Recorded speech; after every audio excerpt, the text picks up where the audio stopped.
નમસ્કાર મિત્રો, જય હિન્દ. લક્ષમ એકેડેમીની યુટ્યુબ ચેનલ પર ફરી એકવાર આપ સૌનું હાર્દિક સ્વાગત છે.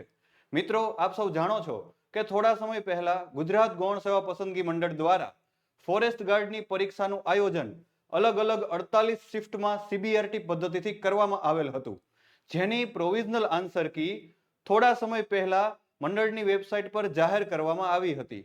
હવે આ પ્રોવિઝનલ આન્સર કી સામે ઘણા બધા ઉમેદવારોને પ્રશ્નોના જવાબમાં વિસંગતતા જણાઈ આવેલ હતી અને તેના સામે વાંધા અરજી કરવા માટે પણ ફોર્મ ઓપન કરેલી હતી લિંક. હવે તમામ ઉમેદવારોના વાંધા અરજી સ્વીકાર કર્યા બાદ ગુજરાત ગૌણ સેવા પસંદગી મંડળ દ્વારા હાલમાં ટૂંક સમય પહેલા જ ફાઇનલ આન્સર કી પણ પ્રસિદ્ધ કરવામાં આવેલ હતી. હવે ફાઇનલ આન્સર કી જોતા એના જવાબમાં પણ હજુ સુધી થોડી ઘણી વિસંગતતા જણાય છે અને ઉમેદવારોના મનમાં પ્રશ્ન હતો કે હવે શું આ ફાઇનલ આન્સર કી આવી ગઈ તો શું આ જવાબ ખોટા રહેશે અને શું આ ફાઇનલ આન્સર કીના આધારે જ શું પરિણામ જાહેર થઈ જશે? પણ મિત્રો, તમારા માટે એક બહુ સારી ખબર છે અને મહત્વની અપડેટ છે કે હસમુખ પટેલ સાહેબ દ્વારા કહેવામાં આવ્યું છે કે ફાઇનલ આન્સર કીમાં પણ જો ક્ષતિ રહી ગયેલ હશે તો એમાં સુધારો કરવામાં આવશે અને કોઈ પણ ઉમેદવારોને અન્યાય નહીં થાય, એટલે તમારે ચિંતા કરવાની જરૂર નથી. અને હા મિત્રો, હવે આ ફાઇનલ આન્સર કીમાં રિવ્યુ થવાનો છે એટલે પરિણામ જાહેર થવામાં થોડું મોડું થઈ શકે એમ છે.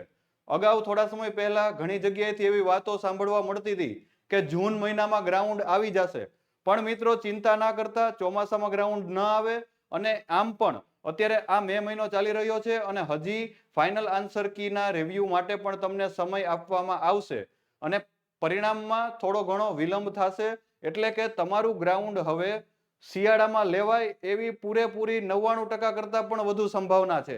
તો આ એક તમારા માટે સારા સમાચાર છે. અને હવે આજે આપણે જોઈએ કે મહત્વની શું અપડેટ આપના માટે આજે આવી રહી છે.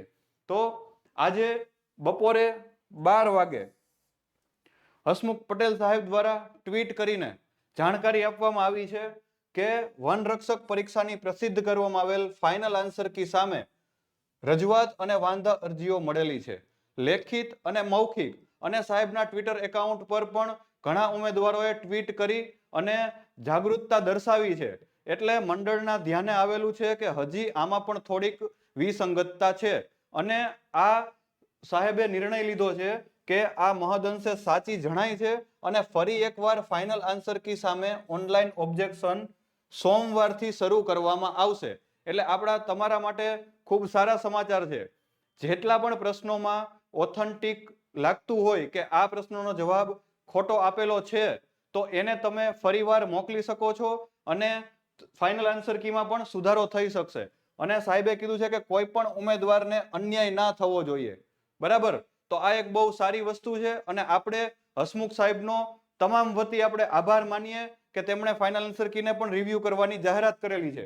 હવે આપણે જોઈએ, અને સાહેબે અહીંયા લખ્યું કીધું જ છે કે પરિણામ પ્રસિદ્ધ કરવામાં ભલે વિલંબ થાય, બરાબર, દેર આયે પર દુરસ્ત આયે. યાદ રાખો મિત્રો, વિલંબ ભલે થોડો થાય પણ તમારો કોઈનો ખોટો માર્ક કપાવવો ન જોઈએ, બરાબર? અને તમે જો મેરિટમાં આવતા હો અને ચૂકી જાવ તો એ નહીં ચાલે. એટલું સરસ સાહેબનું આજે નિર્ણય છે, એને આપણે સૌ આવકારીએ.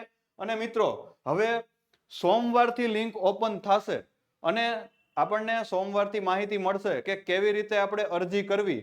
તો જો તમારા મનમાં પણ એવો પ્રશ્ન હોય કે અરજી કરવામાં કઈ રીતના પાછા ઓબ્જેક્શન મોકલવા અને ઓથેન્ટિક પ્રૂફ જો તમારે જોઈતું હોય તો લક્ષમ એકેડેમી દ્વારા તમને સંપૂર્ણપણે હેલ્પ કરવામાં આવશે.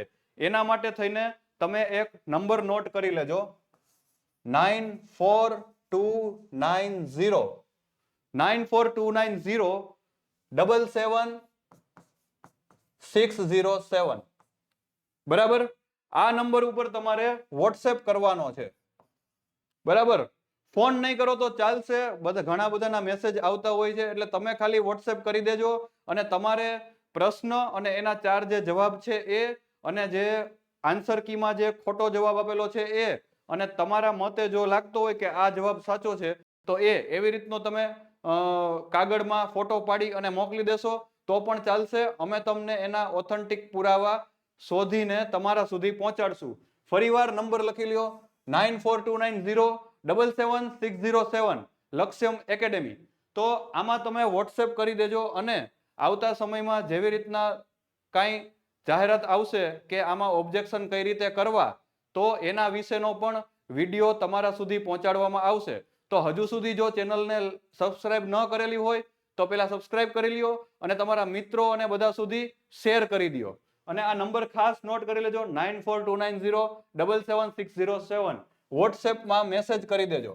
તમે ફોટો પાડીને પણ મેસેજ કરી શકો છો તમારા પ્રશ્નને જવાબનો. બરાબર? તો આવા ને આવા ઉપયોગી વિડીયો સાથે ફરીવાર મળીશું. ત્યાં સુધી જય હિન્દ, જય ભારત.